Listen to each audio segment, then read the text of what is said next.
Então, hoje nós vamos falar sobre o delineamento inteiramente casualizado, né? Acho que todos veem em minha tela aí, não é isso? Alguém pode me dar, por favor, um feedback? Estamos sim, professor. Tá dando para ver sim. Ótimo. Então, tá Positivo. bom. Então, nós temos hoje na aula 2. Na aula 1, nós falamos sobre né, a inicialização na experimentação, né? Falamos do início aí, né? Como que funciona. Na aula 2, nós vamos falar, então, sobre o delineamento inteiramente casualizado, certo? Mas antes, a gente precisa entender um pouquinho como funciona um experimento, né? Então, qual é a dinâmica de você criar um experimento? Muitos de vocês, e aqui tem uma disciplina que é do terceiro período, ainda não tiveram a oportunidade de ter acesso a uma experimentação, ainda mais agora nessa época de pandemia, muito menos. Né? Então, ainda vocês não estão acompanhando experimentos que são realizados. Então, a gente vai falar nessa primeira parte da aula como você, né, inicia-se um experimento, tá bom? Bom, a princípio, a primeira coisa que você vai se iniciar com o experimento é porque você tem um objetivo, né? E esse objetivo, né, ele é né, principalmente o objetivo que você cria ao criar um experimento, está associado em verificar se os tratamentos que você julga serem necessários para aquele experimento, se eles serão diferenciados. Essa é a ideia, tá? Ninguém, de maneira alguma, vai fazer, né, um experimento para dar uma resposta que ele já sabe. Todo mundo faz um experimento porque há alguma dúvida. Mesmo se tem alguma coisa que você imagina como funciona, você vai fazer, então, um experimento para saber se realmente aquilo que, né, você está propondo, se ele realmente existe, se acontece aquilo ou não, certo? Então, os tratamentos, eles são fontes de variações que os pesquisadores, né, eles aplicam, criam ou analisam, para que ele possa comparar as respostas e ver se houve ou não diferença entre essas respostas. Essa é a ideia do tratamento, tá certo? Bom, então, quando a gente pensa em tratamento, nós estamos pensando principalmente em algumas peças fundamentais que são criadas e que vai causar um tipo de variação no experimento. Essa é a ideia, tá? Bom, os experimentos em si, eles podem ser planejados, tá certo? Eles serão planejados quando o pesquisador, ele mesmo define os tratamentos, ele planeja, ele pensa alguma coisa, olha, eu vou criar, eu tenho determinada situação, e aí, então, eu vou, para essa determinada situação, eu tenho, sei lá, 2, 3 ou 4 modos de fazer, e eu vou aplicar, então, esses 3 ou 4 modos de fazer em forma de tratamentos, para ver qual desses melhores, ou qual desses tratamentos, ou qual dessas 4 formas, dá uma resposta melhor. Essa é a ideia. Isso é um experimento planejado. Mas nem sempre os nossos experimentos são planejados, alguns são observados. Tá?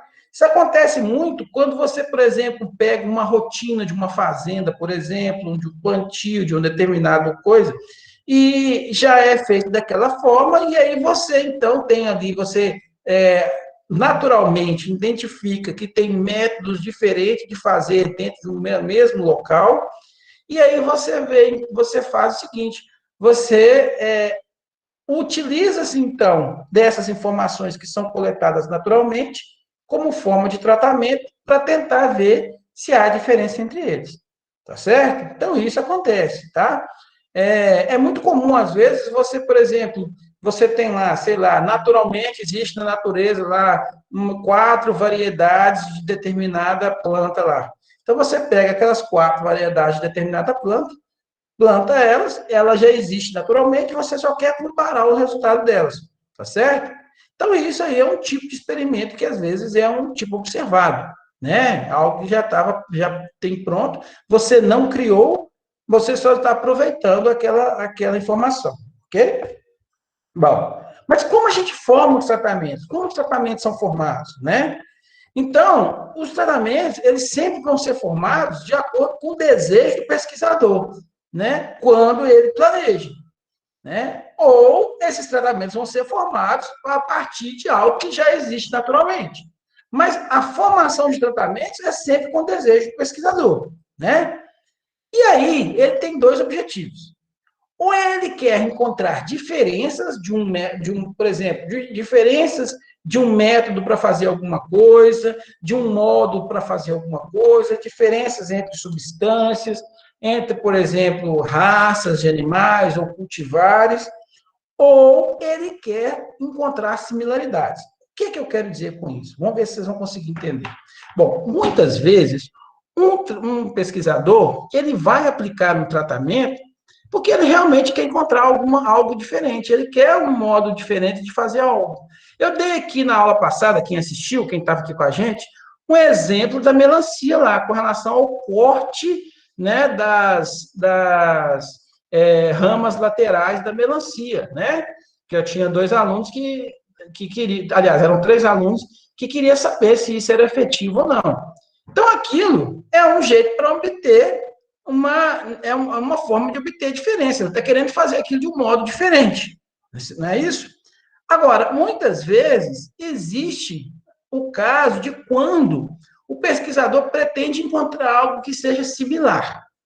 Deixa eu dar um exemplo para vocês entenderem. É um exemplo muito prático. Lá na suinocultura, às vezes acontece isso. Não suíno não, mas suíno, nas aves, acontece isso muito.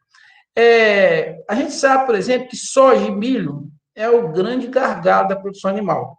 Por que é o grande gargalo? Porque as nossas rações brasileiras e também as rações americanas, elas são formadas, ou são, né, elas são produzidas baseadas sempre em soja e milho. Soja entra com a fonte proteica, milho entra com a fonte energética, certo? O milho em si é um grande problema, porque ele é uma commodity. Commodities são aquelas culturas, né, seja elas de origem animal, seja ela de origem vegetal, ou mesmo alguma coisa natural, como, por exemplo, ferro, né? O ferro gusa é também uma commodity do Brasil, que são coisas que o Brasil utiliza como exportadores, né? O Brasil utiliza para exportação, o Brasil tem um comércio internacional muito forte em cima disso, a economia brasileira, de certa forma, o PIB depende muito disso, então isso é uma commodity. O milho é uma commodity no Brasil, certo? E é um problema. Por quê? Porque o milho, ele oscila o preço principalmente por ser uma commodity. Então, quando em alguns outros países há uma baixa na produção, o pessoal compra milho brasileiro. Aí o milho brasileiro fica com preço alto, porque está exportando, e aí o camarada que está aqui dentro no fornecimento do consumo nacional, ela acaba tendo que elevar o preço também. Além disso, o milho ele é um outro problema, porque ele compete com o ser humano na produção de alimentos. Então, a produção de alimentos para animais compete em alguma coisa com a produção de alimentos para os humanos. É um grande problema. A zootecnia em geral e algumas outras pessoas da agronomia, por exemplo, da veterinária, que estão também, né, nessa área, precisam fazer? Eles precisam encontrar alguns alimentos que tenham desempenho similar ao do milho. Por isso que eu disse que, às vezes, os tratamentos podem ser similaridades. O milho é a melhor opção, é o nosso arroz com feijão que casa muito bem, né, com a soja, o milho e soja que casa-se muito bem, igual o arroz e feijão causa na alimentação humana. Mas nem sempre ele está disponível com preço baixo. Então, quando ele está alto, por exemplo, agora está na época de milho, está um pouco alto, os camaradas, então, para tentar ver, né, tentar fazer com que as rações para animais fiquem mais baratas, começam a utilizar outros produtos. Aí você tem outros produtos, né, que não são, às vezes, tão similar igual ao milho, mas que chega pelo menos próximo. Por exemplo, o sorgo, né, aí no caso tem que ser o sorgo de baixo tanino, porque o de alto tanino ele tem alguns problemas de cunho nutricional, né? Então não dá, né? Nós temos, por exemplo, farelo de trigo. Aí para aves, o farelo de trigo dá um problema, porque o farelo de trigo em aves causa a baixa coloração do ovo, né, na gema. Então, quando você, por exemplo, pega um ovo, um ovo aí cuja gema está bem clarinha, é porque normalmente a alimentação desses animais foi com farelo de trigo, por exemplo, o sorgo. Né? Sorgo tem baixos carotenoides, farelo de trigo. O sorgo ainda tem um pouquinho, né? Mas o trigo ainda tem praticamente zero em termos de carotenoides. E isso é um problema, porque aí a gema do ovo não fica coloridinha e o mercado consumidor não gosta, tá certo? Não tem diferença nutricional, tá? Em termos nutricional, se a gema for mais clara ou mais escura, não dá diferença nenhuma. Algumas pessoas falam que dão gosto, né? Mas em testes cegos, nem gosto foi possível detectar, tá? Mas é algo que a indústria preocupa, né? Você pode corrigir isso com corantes naturais, lógico, mas aí você encarece um pouco a ração. Então, isso é um exemplo de similaridades, quando a gente tenta encontrar alguns tratamentos para ser igual a um que já existe. Tá? Então, só para dar a diferença, que nem sempre você aplica uma pesquisa com o intuito de encontrar diferenças. Você pode aplicar a pesquisa com o intuito de encontrar semelhanças. Tá certo? Bom, seguindo. E aí, para a gente exemplificar um pouco como formar os tratamentos, como imaginar os tratamentos e imaginar um experimento, eu deixei aqui um exemplo. Pessoal, eu não sou engenheiro agrônomo, eu não sei como faz adubação em macieiras, mas eu estou dando só um exemplo hipotético, tá bom? Então, vamos imaginar que um certo pesquisador queira comparar 3 fontes de adubação em macieiras. Eu coloquei aqui 3 fontes possíveis, né? Coloquei aqui NPK, pó de rocha e adubo orgânico, tá? Em macieiras. É um exemplo hipotético, tá bom? Então, imagine que o pesquisador, ele quer saber qual desses 3 fontes de adubação podem ser usados para macieiras, né? Então, essa é a ideia. De repente, o adubo orgânico tem um desempenho bom, e o camarada tem uma disponibilidade de adubo orgânico, às vezes ele tem uma granja próxima, ou dentro da propriedade existe uma granja, alguma forma assim, ele pode utilizar adubação orgânica, para ele é barato, né? Não tem custo zero. Então, é essa a ideia, tá certo? Então, o camarada aplicou essa experimentação a fim de saber se o NPK ou se pó de rocha ou adubo orgânico são bons adubos, né? Ou pode ser usado como fonte de adubação para macieiros. Note, aqui nós temos um problema e a gente tem, então, uma solução que é aplicar ou NPK, ou o pó de rocha, ou o adubo orgânico. Eu tenho 3 tratamentos aqui possíveis, tá certo? Então, veja bem, nessa aplicação do experimento, nós já temos um objetivo e já temos os tratamentos. É essa a ideia, né, que a gente criou aqui para a gente ter noção de como a gente vai aplicar. Ora, o que o pesquisador precisa entender, então? Primeira coisa que ele precisa de entender é que antes dele aplicar os tratamentos, ele tem que ir lá nas suas unidades experimentais. Lembra da aula passada? A gente falou sobre isso. O que é uma unidade experimental? Unidade experimental é todo aquele indivíduo, né, sei lá, aquele vegetal, aquele animal, ou aquela substância, tá certo? Ou aquele local que vai receber os tratamentos. Então, tudo que recebe os tratamentos é uma unidade experimental.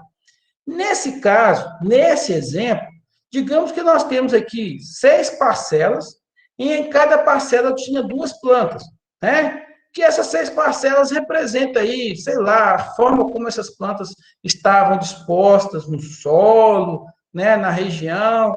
Fato é que aqui eu peço que vocês desconsiderem, né, diferenças do solo. Vamos imaginar que todas essas plantas, essas 12 plantas que se encontram aqui, estão sobre o mesmo solo, sobre a mesma intensidade luminosa, não há sombreamento entre elas, tá certo? Foram todas plantadas na mesma época, são todas de mesma idade, tá bom? Então, encontrar essas unidades experimentais, o que eu preciso? Eu preciso encontrar unidades experimentais que sejam o mais homogêneas possível. O que é ser a mais homogêneas possível? Ora, não tem como eu aplicar um tratamento onde parte das minhas unidades experimentais seja de plantas adultas e outras plantas jovens que eu acabei de plantar. Isso não faz sentido algum, tá certo? Porque quando todas estiverem produzidas, elas estão em épocas diferentes de idade, e o que pode ser uma fonte de variação. Lembra que a gente tem que tentar sempre eliminar todas as fontes de variações possíveis. Além disso, o que a gente precisa entender também? Ora, você precisa de observar, né, se todas estão sob as mesmas condições. as mesmas condições de solo, as mesmas condições de iluminação, né? Ou às vezes se há um problema de sombreamento ou não, se tem algum tipo, se está acontecendo algum ataque de pragas ou não, tá certo? Isso tudo o pesquisador, ele precisa observar antes para ele escolher quem será suas unidades experimentais, tá certo? Muitas vezes, no caso mesmo da agronomia, que, né, às vezes os experimentos são mais fáceis um pouco de serem realizados que na zootecnia, o pesquisador ele tem a opção de próprio plantar as suas unidades experimentais. É o que a maioria das pesquisas na área agronômica fazem. Eles plantam suas unidades experimentais e, a partir dali, eles vão aplicar os tratamentos. Mas, algumas vezes, como, por exemplo, aqui, quando a gente está trabalhando com plantas perenes, né, no caso aí, quando você está trabalhando, por exemplo, com, né, fruticultura, as plantas já existem, você precisa aplicar alguma técnica, alguma coisa ali, você vai ter que lançar a mão daquilo, tá certo? Bom, então, aqui só para exemplificar, eu tenho então, né? Eu fiz questão de todas as plantas serem iguaizinhas para te mostrar que ela precisa ser o mais homogênea possível. E aí eram plantas que estavam com uma certa produção, elas já produziam naturalmente uma certa quantidade aí, né, de maçãs aí por ano, ok? A ideia nós vamos aplicar então aqueles 3 tratamentos a essas 12 plantas que se encontram aqui, tá? Essa vai ser a ideia. Bom, então, continuando como são formados os tratamentos, o que eu preciso, então, fazer passo a passo? Primeiro, a gente já falou, definir os tratamentos. Nós definimos. Ó, os tratamentos serão NPK, pó de rocha e adubo orgânico. Segundo passo, escolher as unidades experimentais. Nós acabamos de fazer isso, né? E aí aqui tem um princípio que a gente precisa de atender. Falei na última aula. O princípio da repetição. Né? Teve um aluno que perguntou, professor, o que é esse negócio de repetição? De novo, todo experimento precisa ter repetição, porque se ele tiver só uma unidade experimental, não tiver repetição, você tem um efeito de confundimento. Você não sabe se o que melhorou para aquele indivíduo, né, a produtividade, por exemplo, daquele indivíduo, foi decorrente do tratamento que foi aplicado, ou se é algo natural que está inerente, que era, né, dentro do próprio indivíduo. Então, por isso que você faz repetição. Por que você faz repetição? Ora, se todo mundo melhorou a produtividade, então o efeito não é do próprio indivíduo, o efeito é do tratamento, né? Se só um melhorou, os demais não melhoraram, opa, o efeito não é, né? O efeito que o indivíduo foi melhor foi dele próprio, não foi do tratamento. O tratamento não foi suficiente para causar alguma diferença, certo? Para isso é importante você ter a repetição, para você, né, conseguir estimar o erro experimental. Nós falamos na última aula, certinho? Terceiro passo, a gente precisa efetuar o sorteio de cada unidade experimental que vai receber o Professor, pode falar. uma dúvida em respeito desse caso aí de ser só do indivíduo. Caso tenhamos a repetição lá e apenas um indivíduo mostrou divergência naquele tratamento, né? Uhum. Aí a gente desconsidera ele? Excelente pergunta. Excelente pergunta. Por quê? Em muitos casos a gente desconsidera. Principalmente se ele for algo que a gente chama de outlier na experimentação, na estatística, a gente chama de outlier. O que é isso? É um ponto de alavancamento. Tem alguém tentando entrar aqui. Só um minutinho, galera.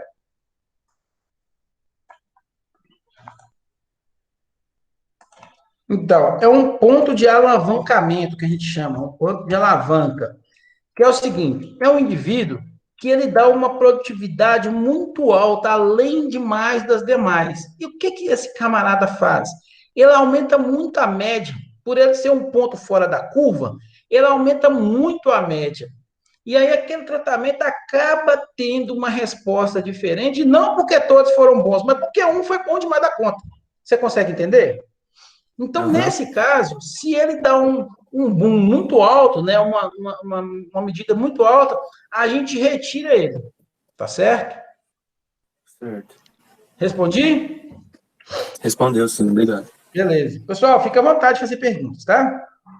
Bom, o terceiro passo é efetuar o sorteio de cada unidade experimental que vai receber os tratamentos. Isso aqui a gente chama de princípio da casualização, ou princípio às cegas. Está muito em moda falar isso hoje por causa das vacinas, né? Então, toda vacina, na medicina, eles gostam de chamar de teste às cegas, que é aquela história, quem vai receber o placebo ou quem vai receber a vacina, ele não sabe disso, né? E nem o pesquisador sabe que está entregando o placebo ou a vacina para ele, tá certo? A pessoa recebe os doses, o aplicador vai lá e aplica a vacina, ele não sabe se ele está sendo, né, se ele está aplicando naquele indivíduo a vacina e muito menos o placebo. Isso a gente chama de teste às cegas. Mas o nome correto disso não é teste às cegas, o nome correto disso é casualização. Na estatística experimental, a gente usa de casualização. O pessoal da medicina gosta de falar teste às cegas, tá certo? Mas o nome correto é princípio da casualização, que é as unidades experimentais recebem os tratamentos ao acaso. Não foi uma escolha, eu não escolhi quem recebeu. Isso foi feito ao acaso, totalmente ao acaso. Inclusive, a gente faz sorteio mesmo, tá certo? Quando vai fazer a experimentação, a gente pega os papéis dos tratamentos, coloca num pacotinho aí, o pessoal às vezes coloca dentro do chapéu, coloca às vezes dentro do boné, simulando como se fosse um pacotinho ali, e você vai fazer uma randomização, né? Vai fazer uma escolha aleatória para saber qual unidade experimental vai receber qual tratamento, ok? Quarto passo, a gente então, a partir de conhecer quem vai ser, né, quem vai receber os tratamentos, a gente faz a distribuição dessas unidades experimentais, e aí, depois do tratamento aplicado, a gente aguarda a formação das variáveis respostas, e aí depois a gente faz essa coleta dessas variáveis respostas. Esse é o passo a passo do experimento, é assim que a gente faz, tá bom? Então, o que a gente vai fazer aqui é simular isso aí com as macieiras. Então, durante a aplicação dos tratamentos, nós temos lá, né, as 12 né, macieiras que estão aqui disponíveis. Vamos imaginar, né, lógico que a gente tem essas 12 macieiras aqui. E o que a gente vai fazer, então? Bom, aqui a gente separou de parcela, porque cada parcela continha 2 plantas, tá? O que a gente vai fazer? A gente vai pegar, então, 6 papeizinhos aí e colocar lá tratamento A, tratamento B, tratamento C. Então, eu vou botar 2 papeizinhos com tratamento A, 2 pedaços de papéis com tratamento B e 2 pedaços de papéis com tratamento C. Antes eu tenho que definir, né? Vamos considerar, então, que o tratamento A vai ser a dose de NPK, vamos considerar que o tratamento B vai ser as doses de pó de rocha e vamos considerar que o tratamento C vai ser as doses de adubo orgânico. Então, eu vou colocar lá os 6 papeizinhos, cada um com A, B e C aí, né? Repetido aí 2 vezes. Vou colocar dentro do saquinho e vou começar a fazer o quê? O sorteio, tá certo? Digamos que a parcela 1, né? Nessas 2 plantas aqui da parcela 1, o sorteado foi o tratamento B. Então, eu vou aplicar o tratamento B nessas 2 plantas aqui. Na parcela 2, fiz o sorteio, saiu o tratamento A. Pronto, então eu vou aplicar os 2 nessas 2 plantas do tratamento A. E assim sucessivamente. Então, vamos supor que a gente fez isso. Fizemos esse sorteio. Saiu da seguinte forma. Na parcela 1, ao sortear, saiu o tratamento B. O tratamento B que nós propomos foram 2 kg de pó de rocha por planta. Tá certo? Na parcela 2, foi feito, então, o sorteio chegou, né, ao tratamento A, que a gente vai colocar 2 kg de NPK por planta. Gente, eu não sei se essa é a recomendação, tá? Não pegue uma macieira sua e coloque 2 kg de NPK, por exemplo, de 25-20, porque eu não sei se isso é verdade. Pelo amor de Deus. Tá bom? Tratamento C. Aí a gente colocou 4 quilos de adubo orgânico, que é o adubo orgânico que a gente sabe que a disponibilidade dele é um pouco mais, né, menor de NPK, né? Então, por isso que a gente aumentou um pouco a dose, tá certo? E aí, saiu, então, nas 2 plantas, vamos aplicar 4 quilos de adubo orgânico. E vamos fazer isso para a parcela 4, que ao sortear sai o tratamento A, na parcela 5, que ao sortear sai o tratamento C, e na parcela 6, que ao sortear sai o tratamento B. Note que nós estamos tentando ser o mais justo possível. Nós temos repetição? Temos. Olha por que nós temos repetição. Olha lá no tratamento B. Tratamento B eu tenho quantas plantas? 2. Mas aqui também eu tenho o tratamento B na parcela 6 com mais 2. Então eu tenho 4 plantas recebendo o tratamento B. E aí eu também tenho 4 plantas recebendo o tratamento A, que são as parcelas 2 e 4, e 4 plantas recebendo o tratamento C, que são as parcelas 3 e 5. Então, note que nós temos o princípio da repetição, né? Temos 4 unidades experimentais para cada tratamento. Temos o princípio da casualização? Temos. Acabamos de fazer isso aqui, nós sorteamos, né? Então, note que não tem nada aqui, não foi escolhido, ó. Né? O tratamento B caiu na parcela 1 e depois caiu na parcela 6. Né? O tratamento A caiu na parcela 2 e depois caiu na parcela 4. Então, foi totalmente ao acaso. Né? Não foi escolhido aqui. Feito isso, galera, aí o que eu vou aguardar? Eu vou aguardar essas plantas produzirem, para aí depois a gente fazer a coleta das unidades experimentais. Então, digamos que, hipoteticamente, foram essas as respostas que nós tivemos após o ano. Então, após o ano da aplicação dessas doses, nós tivemos essas respostas, certo? O que serão, então, as minhas variáveis respostas? Vai ser aquilo que você definiu antes que você pretende comparar. Por exemplo, a gente pode comparar quilo né, vamos falar assim, quilo, né, por planta, como um jeito de medir a produtividade? Pode ser. Eu pego todas as, né, frutas de uma determinada planta e ali eu tenho a produção em quilos daquela planta. É um jeito de comparar, não é? Eu posso usar como quilos, né? Nesse caso, eu posso usar, por exemplo, número, né? Eu posso usar, sei lá, quando o comprimento de determinada coisa importa, eu posso usar o comprimento, eu posso usar o teor de açúcar, que é né, como o BRICS, por exemplo, eu posso usar um monte de coisas como fontes, né? Para eu obter a minha variável resposta. Nesse caso, nós vamos... Oi, pode falar. Aí no IF eu já acompanhei alguns experimentos aí. Normalmente é feito comparação com a área testemunha, né? Sim, mas é porque eu ainda não falei o que é testemunho, por isso que a gente não falou ainda. Ah, tá, desculpa. Não, mas não tem problema não. Deixa eu só aproveitar o que o colega falou. O que é o testemunha?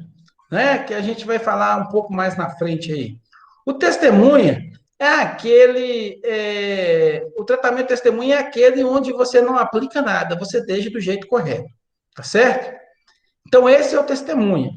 Então, por exemplo, digamos que ao invés de eu ter 3 tratamentos, eu tivesse 4. No sentido seguinte, 3 eu ia aplicar os tratamentos, né? Por exemplo, eu ia ter lá o NPK, o pó de rocha e o adubo orgânico, e um 4º tratamento que eu não ia aplicar nada.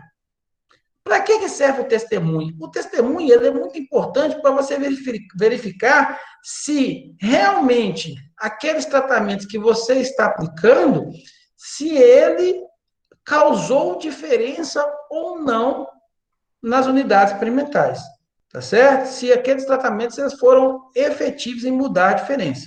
Ele serve para isso, tá? É obrigatório ter um testemunha em todo experimento? Não, de maneira alguma. Não é obrigatório, não. É interessante ter em alguns casos. Quando você quer, principalmente, modificar um jeito novo de fazer algo, ele pode ser o testemunha. O testemunha é aquele um jeito que você já faz normalmente, e aí você está propondo fazer algo diferente. E aí o testemunha fica sendo aquele que você fez, enquanto os outros ficam sendo aquilo que você propõe de fazer diferente. Tá certo? Isso fica os tratamentos. Então, nem sempre é necessário. Existem 2 tipos de testemunha, que é a testemunha positiva e a testemunha negativa, certo? A testemunha positiva é quando, por exemplo, digamos que para determinado, sei lá, vamos imaginar que nós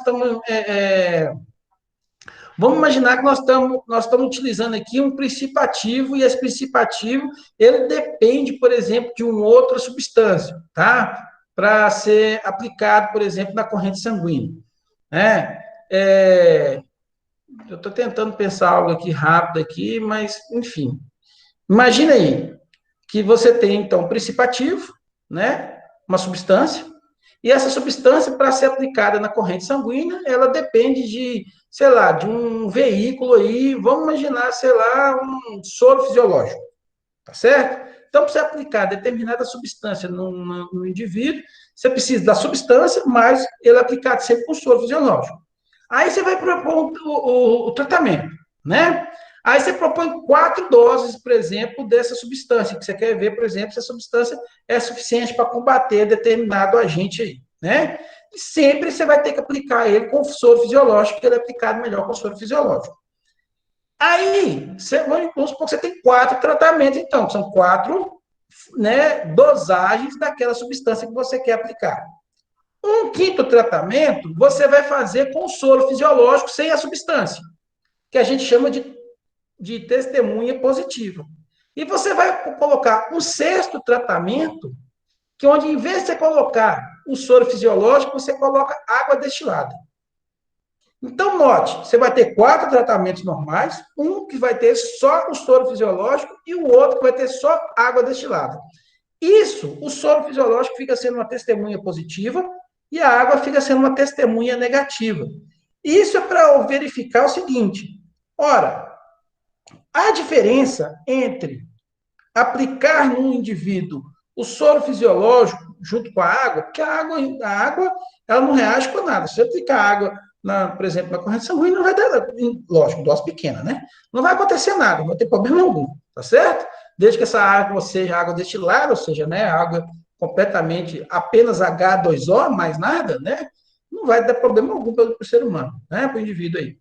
Ou para o animal, por exemplo. Então, você entende o seguinte: você quer comparar para saber se há diferença entre aplicar o soro, há uma diferença na resposta quando eu aplico o soro fisiológico e uma substância que é totalmente inerte, né? Além disso, há diferença entre você aplicar o soro sem as substâncias e comparar eles com as substâncias. Então, essas respostas que o tratamento positivo e negativo pode te dar. Ok? Bom, então, continuando a nossa aula aqui, digamos que essas foram as respostas. E nós vamos, então, obter como variável resposta, nós vamos pegar produtividade por planta. Nós vamos pesar os frutos, né, em conjunto, e aquilo vai gerar a produtividade por planta em quilos por planta. Depois que eu fiz o experimento, eu vou chegar nesses dados aqui que a gente chama de quadro de resultados. Os quadros brutos aí, o bruto no sentido de eu não fiz nenhum tipo de manipulação, eu só simplesmente coletei os resultados e coloquei aqui. Então, o que eu fiz? Eu fui lá na parcela 1, coletei todos os frutos, pesei isso, fui na parcela 2, coletei todos os frutos e pesei isso. E vim cá no quadro e coloquei. Ó, na parcela 1, a planta 1 deu 8 quilos de fruto, a planta 2 deu 9 quilos de fruto. A gente, eu sei que macieira não dá só isso, tá? Eu tenho essa convicção, isso é só um exemplo. Bom, na parcela 2, eu fiz a mesma coisa. Fui lá e peguei, então, né, todos os frutos da parcela 2, da planta 1 da parcela 2 e da planta 2 da parcela 2, e fiz aqui, ó, parcela 2, planta 1 deu 15, planta 2 deu 13. E fiz para cada uma daquelas parcelas lá, tá certo? Cada um desses valores aqui vão representar quilos por planta. Depois de feito isso, eu vou dar uma agregada nesses valores, para deixar isso aí mais fácil para fazer uma análise. Então, como que a gente faz? Ora, então, eu coloquei aqui, ó, tratamento A, B e C, né? Isso aqui é uma tabelinha bonitinha para você colocar, por exemplo, num artigo científico, no TC, é assim que você apresenta uma tabela. Aqui sim é uma tabela. Professor, qual a diferença de quadro para tabela? Quadro tem as laterais fechadas, tá vendo? Se tem as laterais fechadas, é um quadro. Tabela não tem laterais fechadas, tá vendo? Então, isso aqui é uma tabela, tá? Então, às vezes, só precisa aprender aí na escrita científica, tabela não tem as laterais fechadas, tabela não tem linhas separando elas, as únicas linhas que separam as tabelas é a linha inicial, a linha, né, vamos falar assim, do que representa aqueles valores para as tabelas, Aí, entre as unidades experimentais, você não existe linhas entre elas. Isso é uma tabela de respeito, tá bom?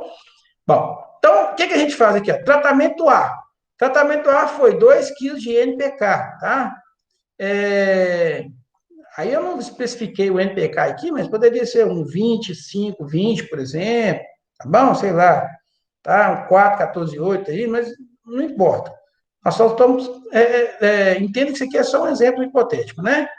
Então, tratamento a planta 1 deu 15, a planta 2 deu 13, aí a planta 1, vamos lá, a planta 1 da parcela 4 deu 14 e a planta 2 da parcela 4 deu 15. Todas essas, parcela 1, a parcela 2 e a parcela 4, receberam o tratamento A. Né? Olha lá, a parcela 2 e a parcela 4 receberam o tratamento A. Eu agrupei esses resultados aqui. Foi o que eu fiz aqui, ó. Fiz a mesma coisa para o tratamento B, agrupei todos os resultados do tratamento B, para o C a mesma coisa. É lógico que visualmente eu percebo, eu consigo perceber que o tratamento A deu uma produtividade mais alta e que o tratamento C deu uma produtividade muito baixa, né? Mas eu não posso afirmar que isso é melhor ou pior enquanto eu não fizer uma análise estatística. É só uma percepção. Eu não posso afirmar nada por enquanto, certo? Bom, feito isso, então, o que a gente obtém? Nós obtemos aqui que o tratamento A, por exemplo, deu 14,5, 25, desculpa, né, de média. Se eu somar todo mundo aqui, dividir por 4, deu 14,25. O tratamento B deu 8,25 e o tratamento C, 4,25. E que a média geral do experimento foi de 8,92. Essa média geral ser de 8,92 implica dizer o seguinte, que o tratamento C deu abaixo da média. O tratamento B, aí dentro da média mesmo, e o tratamento A foi aquele ponto, né, onde houve uma alta na média aí, tá bom? Bom, isso é muito importante para a gente entender a fonte de variação de um experimento, tá?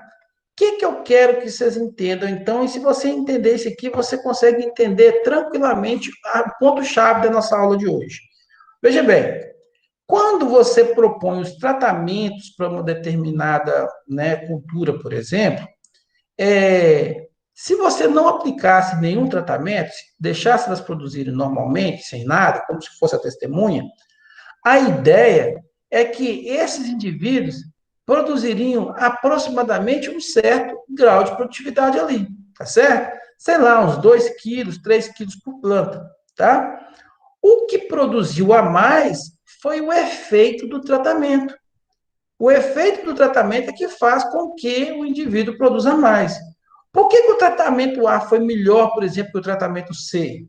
Porque provavelmente o efeito do NPK sobre a planta produz muito mais do que o próprio apenas, né, ou só a aplicação apenas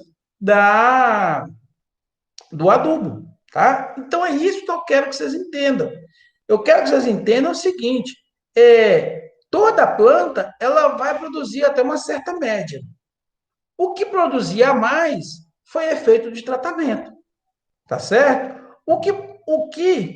O tratamento B produziu um pouco a mais foi o que esse tratamento proporcionou a essas plantas.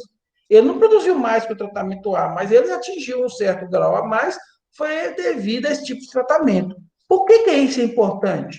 Porque a gente precisa entender que nós temos 3 fontes de variação no experimento.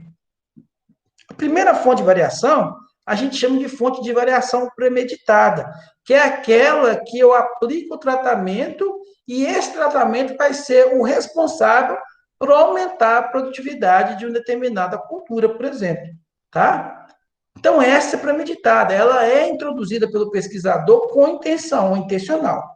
Mas existe uma fonte que a gente chama de fonte sistemática, que ela não é intencional, ela ocorre naturalmente, eu observo que eu consigo observar que ela está ocorrendo, e eu possuo meios de eu poder contornar ela. Por exemplo, digamos que se essas plantas, né, essas macieiras, estivessem em uma região onde parte dessas plantas estivesse, por exemplo, sob sombreamento, e as outras estivessem sob sol pleno. Existe uma fonte de variação que eu consigo observar, eu estou vendo, eu consigo detectar e eu posso corrigi-las, tá certo? E esse tipo de variação é que a gente chama de sistemática.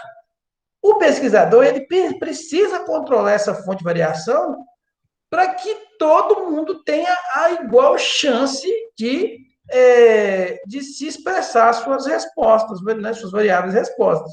Então, quando o pesquisador identifica uma diferença, ele precisa separar aquela diferença, de um exemplo é fazer um bloco, por exemplo, de forma que naquele bloco onde ele detectou, por exemplo, que há sombreamento, ele aplica todos os tratamentos em igual quantidade, tá? Não pode ser, por exemplo, o tratamento A eu vou aplicar 2 vezes, o tratamento B1 e o tratamento C3, não, tem que ser igual. Se eu vou aplicar 2 para o A, eu tenho que aplicar 2 para o B, 2 para o C, por exemplo, tá certo?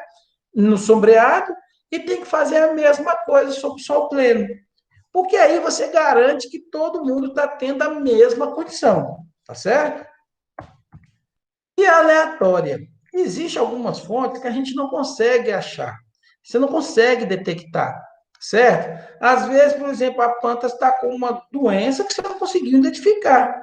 E aí a produtividade dela não foi tão alta quanto as demais, não por causa do tratamento, né? Mas porque ela está com doença. Às vezes pode acontecer isso. Pode ser que, às vezes, a planta está sob uma mancha de solo. E aí, uma mancha de solo que faz com que ela tenha uma alta produtividade em relação aos colegas dela. Tá? Então, é uma fonte aleatória que eu não consigo identificar. Vai acontecer em todo experimento. Todo experimento existe alguma fonte aleatória que você não consegue identificar. Ok? E como eu vou analisar esses dados? Ora, existem algumas maneiras, né, da gente analisar os dados, e isso vai depender de como esses dados foram gerados, né? Nos casos dos experimentos que a gente já disse que é premeditado, né, aqueles experimentos que a gente já tinha pensado em fazer eles, nós usamos como os experimentos, né, aqui premeditados, até uma palavra muito boa, talvez, planejados. Deixa eu até trocar essa palavra aqui de premeditado para planejados, porque vai ficar melhor planejados, tá? Então, em casos de experimentos planejados, a gente usa o DIC, o DBC ou o DQL, tá? Nós vamos estudar essas semanas o DIC. Depois nós vamos ver o DBC e o DQL. O DIC é o delineamento inteiramente casualizado. E a gente usa uma análise de variância, que é uma nova, para a gente fazer o quê? Para a gente decompor a variância. Nós vamos pegar todos aqueles dados que a gente teve ali de produtividade e fazer com que isso vire variâncias, e nós vamos comparar essas variâncias aí, tá certo? Bom, a partir daí, depois que a gente conseguir, então, né, obter a variância desses valores, nós vamos comparar se esses valores que a gente obteve, a variância, né, nós vamos comparar esses valores com o valor tabelado, e aí, se esses valores obtidos, né, forem maiores que os valores tabelados, a gente vai rejeitar a hipótese inicial. Se esses valores forem menores que os valores tabelados, a gente não rejeita a hipótese inicial. Calma que nós vamos ter tempo todo de aprender isso aí, tá certo? Pode ficar tranquilo que a gente vai ver isso passo a passo. Bom, então eu havia dito que a gente precisa fazer uma análise de variância, né? Quando a gente fala de análise de variância, né, é esse quadro dessa análise aí que a gente vai fazer. Nesse quadro de análise, nós vamos fazer isso muito tranquilamente na próxima aula, pode ficar tranquilo, na próxima aula nós vamos resolver ele. Vocês vão ver que existe uma fonte de variação. Nesse caso, como a gente está trabalhando com o DIC, que é o delineamento inteiramente casualizado, eu possuo duas fontes de variação, que é o de tratamento e de resíduo, apenas, né? O total aqui é a soma de tratamento com resíduo. A gente vai ver o que é um grau de liberdade. A gente precisa encontrar os graus de liberdade. O grau de liberdade é um número que a gente utiliza para dividir, né, os valores da soma de quadrados. O grau de liberdade representa o número necessário de informações que você precisa ter para conhecer a média e o desvio padrão de uma amostra, tá? Então, isso é o grau de liberdade. Eu explico melhor na aula quando a gente estiver aplicando o que é um grau de liberdade. Aí a gente vai fazer a soma de quadrados. A soma de quadrados você faz, quando você aprendeu a calcular a variância, aqueles valores que você pegava e elevava ao quadrado, você pegava um valor e diminuía da média e elevava ao quadrado. Isso é uma soma de quadrado. Nós vamos fazer isso ao somar eles. Os quadrados médios, que é quando eu divido as fontes quadradas pelo grau de liberdade, e aí sim, a partir dos quadrados médios, a gente divide o quadrado médio de tratamento pelo quadrado médio do resíduo, eu vou achar o valor do F calculado. Esse F calculado que eu vou comparar com o tabelado, tá certo? A gente vai ver depois. Isso aqui já é aplicando o teste F. O teste F é um teste aplicado sobre variâncias, né? O teste F só aplica sobre variâncias, ok? Bom, quando a gente fala na análise de variância ou na ANOVA, ela representa, então, um recurso estatístico. Ela é usada para a gente decompor a variância dos dados, tá certo?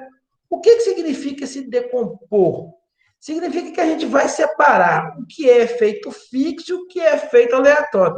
E, professor, está ficando cada vez mais difícil, não estou entendendo nada. Calma que eu vou explicar. Quando a gente tem todos os dados brutos, dentro daqueles dados brutos ali, tem, né, inserido naquele, por exemplo, na produtividade de uma planta está inserido a média que aquela planta normalmente produziria se não tivesse sob o efeito de tratamento, tem o efeito do tratamento e tem, lógico, o efeito do erro experimental, que eu acabei de falar aqui, que é uma fonte que eu não consigo controlar. É isso? Então, alguns desses efeitos, a gente chama ele de efeito fixo. Um efeito é fixo quando ele não altera no tempo, quando ele não, ou se ele tiver sob efeito de tratamento, ele não altera. Um exemplo é o sexo. Eu posso aplicar qualquer tratamento em cima de sexos, né? Por exemplo, um macho de uma fêmea, que uma planta não vai deixar de ser, aliás, que um animal, por exemplo, não vai deixar de ser macho, ou um animal não vai deixar de ser fêmea. A mesma coisa acontece com a planta. Se for uma planta fêmea, não vai deixar de ser fêmea, se for uma planta macho, não vai deixar de ser macho. Tá certo? A não ser algumas substâncias masculinizantes aí que a gente vai aprender lá na genética, mas isso é assunto lá no semestre que vem. Tá bom? Um outro efeito é o efeito aleatório. Esse sim, ele vai alterar no tempo. Então, conforme, por exemplo, a dose de NPK, conforme a dose de proteína, eu altero a resposta. Né? Por exemplo, a quantidade de frutos, ela altera se eu aplico, por exemplo, uma determinada dose de NPK, ou a qualidade dos frutos altera, o peso dos frutos altera, não é isso? E isso é um efeito aleatório, porque ao alterar, né, algumas substâncias, a resposta é diferente, tá bom? Bom, mas para eu aplicar essa análise de variância, existe uma pressuposição, tá? Quais são essas pressuposições para aplicação ou para realização da análise de variância? Bom, primeiro, é preciso que os erros, né, devem seguir uma distribuição normal. E, professor, o que é distribuição normal? Bom, a distribuição normal, ela é uma distribuição que a gente chama assim, ela é do tipo chapéu, certo? Ela é uma distribuição que tem esse caráter aí, ó, em forma de um chapéu. Onde aqui, por exemplo, ó, você tem a quantidade de indivíduos e aqui embaixo você teria o aumento de uma determinada característica, por exemplo. Deixa eu puxar isso aqui um pouquinho mais. Deixa eu dar um exemplo para vocês do que é um exemplo de uma variável que tem distribuição normal. A variável altura é uma excelente variável para a gente estudar, para a gente ver que é uma distribuição normal. Por quê? O que a altura é? Olha só, digamos que lá numa sala de aula, né, vocês têm 40 alunos, eu começo a pegar a altura de cada um de vocês lá, certo? Eu começo a altura. Vocês concordam que vai ter alguns indivíduos que vão ter uma estatura mais baixa, não é? Só que esses indivíduos que têm uma estatura mais baixa, sei lá, 1,50 m, 1,55 m, por exemplo, é pequeno, é uma galera bem pequena, é um número muito pequeno, né? A maioria dos indivíduos vão ter a estatura mediana aí, que é próxima de 1,70 m. Então, se você observar bem, se essa seta aqui para cima, ela representa a quantidade de indivíduos, à medida que eu vou chegando próximo da média, a minha quantidade de indivíduos que estão dentro da média é muito maior. À medida que eu passo da média, essa quantidade de indivíduos vai diminuindo. Ao passo que se eu chegar, por exemplo, aqui com indivíduos que têm lá, sei lá, 1,90 m, por exemplo, 2 metros, vão ser indivíduos, por exemplo, vão ser poucos indivíduos que estão dentro dessa faixa etária aqui, né, dessa faixa de altura aqui. Então, isso aqui é uma distribuição normal. Então, é uma obrigação que só posso usar para analisar, né, a nova se ela tiver essa distribuição normal que a gente acabou de falar, ok? Além disso, os erros devem ser independentes. Dizer que erros devem ser independentes significa dizer que não há combinação linear entre as respostas dos tratamentos. Um tratamento ele não é, por exemplo, o dobro do outro certinho. Porque se isso acontecer, não é uma análise de variância. Pode, isso, e galera, acredite, já apareceu tudo na vida, tá? Pode acontecer, por exemplo, um pesquisador, ele vai lá, faz um determinado tratamento, ele aplica lá em 4 indivíduos apenas, aí o segundo tratamento, ao invés dele aplicar um tratamento, o que ele faz? Ele obtém aquela resposta do segundo tratamento como o dobro do primeiro. E o terceiro tratamento ele obtém como o triplo do primeiro, como resposta. Aí você não tem um erro independente, cada um é uma combinação linear dos primeiros. Um foi formado a partir dos outros, um foi formado a partir do dobro e o outro foi formado a partir do triplo. Isso não é possível de analisar pela variância, vai dar errado. E aí os erros devem ter, então, apresentar a variância constante ou seja, na homogeneidade de variância, e além disso o modelo deve ser aditivo. Quando eu falo em modelo aditivo, é exatamente isso aqui que eu estou dizendo, ó. Tá? Então, por exemplo, se a gente observar bem, isso aqui é o modelo do delineamento inteiramente racionalizado, do DIC. Se eu for lá e pegar, por exemplo, né, o peso obtido pela produtividade por uma planta de macieira, parte daquele peso que eu obtive lá da produtividade foi devido à média da planta que ela ia produzir normalmente, devido ao tratamento, ao efeito do tratamento que ela foi submetida, e aos erros aleatórios que eu não consigo determinar, tá certo? Aqueles erros que foge ao pesquisador, ele não consegue corrigi-los, tá? Bom, vamos parar por aqui, pessoal, porque nós já atingimos nossa aula, nosso horário de aula. Na próxima aula, nós vamos terminar esse assunto aqui e já iniciar também o teste de Turing, tá bom? Então, a gente para por aqui, quando a gente vai entrar, propriamente dito, no delineamento inteiramente casualizado. O que a gente vai só precisar de ver é o seguinte, que o delineamento casualizado, ele pressupõe que as condições sejam sempre homogêneas, a gente já tinha falado sobre isso, né?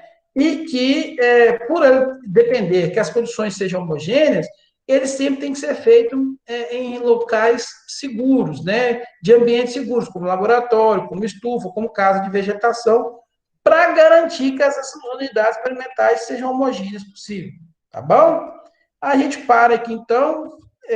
Deixa eu só fazer com vocês. Não vou manter, deixa eu descartar.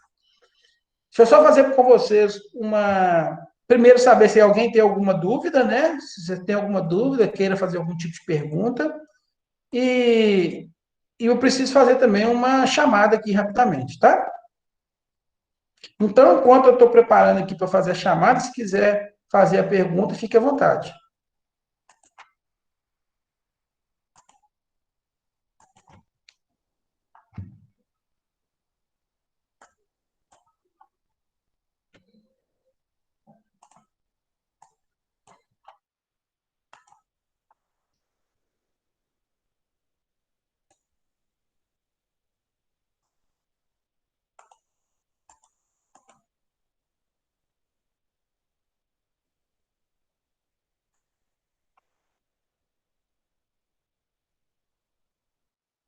Pessoal, se alguém não tiver conseguindo ter acesso ao Moodle, manda uma mensagem para a secretaria, tá? Pelo e-mail, porque eu não, é um lugar onde eu não consigo mexer, tá, galera? Essa parte aí de acesso ao Moodle, o professor, ele não tem como ele mexer. Quem trabalha com isso é o pessoal da, da secretaria, tá certo? A gente não tem esse acesso, não. Quem dera se eu tivesse esse acesso. Às vezes seria até mais fácil aqui, né? Mas a gente não tem esse acesso, não, tá bom? Então fiquem atentos aí, tá? Então eu vou começar a fazer uma chamada aqui. Eu acho que eu vou seguir. Deixa eu seguir aqui como tá aqui, né? No Meet mesmo fica mais fácil, ó. Primeiro aqui é Afonso, que estou vendo que está aí. André Lima, que também está aí, estou vendo. Andressa Marque, também consigo ver. A Bárbara Vitória, consigo ver também. O Clever, também vejo aqui. Aí aqui no diário tem Emanuele, mas não tá, né? Aí tem o Eveli Marcos, a Fernanda Alves, o Jean Carlos, Presente. o Guilherme Augusto, Presente. o Yuri, né, Gabriel, Presente. e Ana, também Presente. vejo. Aí tem Isabelle Barbosa, não tá aqui, né? Vejo aqui que não tá. Desculpa. Aí tem Yuri Martins, Ive, né? Ive Mariana, Jamile, tá aí também, eu vi. Presente. Jasmine, não é isso? Jasmine. Presente. Isso. João Vitor, também vejo. Presente. Jordana. Tem bastante gente nessa disciplina, hein? Rapaz. Aí tem aqui Caleb, que aqui não tem, que não tá na sala, né? O Kaique tá aqui, eu consigo ver. Lívia, eu consigo ver. Lucas Rodrigues, que tá aqui, né? Não está aqui. Então, falta para o Lucas. Luiz Felipe Menezes, consigo ver. Luiz Paulo, tranquilo. Luísa não veio. Mariana Rodrigues está aqui. Matheus Antônio. Michel Leite. Calma que nós já estamos no N, né? Natália Gislene está aqui. Pablo Rodrigues, tranquilo. Paulo Roberto. Presente. Rafael Fernandes não está.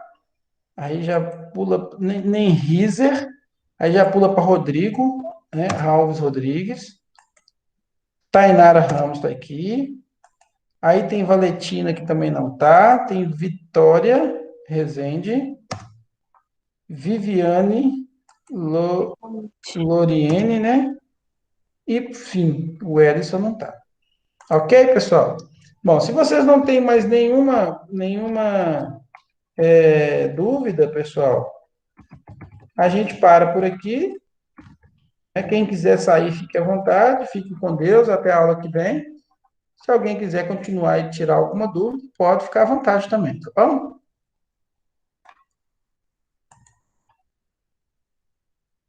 Professor, não tinha atividade na sabatina, o senhor vai colocar alguma coisa? Você fala na sabatina de hoje? Isso, só tinha um conteúdo. Isso não é verdade, não. Tinha sim, é porque não estava liberado para você fazer ainda. Se você for lá agora, tem. Já tem Eu vi mesmo. na parte da manhã.